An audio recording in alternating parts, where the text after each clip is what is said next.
தூங்கும் வேளையிலும் நான் தூங்க போனதில்லை ஒன்னாலதான் கண்ணே ஒன்னாலதான் யார் பேச்சு கேட்டாலும் என் காதில் கேட்பதெல்லாம் உன் பேருதான் நெத்தான் உன் பேருதான் இத்தனை நினப்பு என் மேல இருந்தும் எட்டி போகலாமோ கட்டுப்பாடு இருந்தும் கட்டிக்கு முன்னே ஒட்டிக் கொள்ளலாமோ முத்தமிட்டா மோசம் என்ன உண்டாகும் சத்தமிட்டா உன் நிலைமை என்னாகும்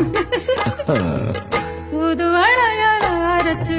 தொண்டையில தான் நனைச்சு மாமி கிட்ட பேச போற மணிக்கணக்கா தூண்டாமணி விளக்கு தூண்டி விட்டு எரிய வச்சு உன் முகத்தை பார்க்க போற நாள் கணக்கா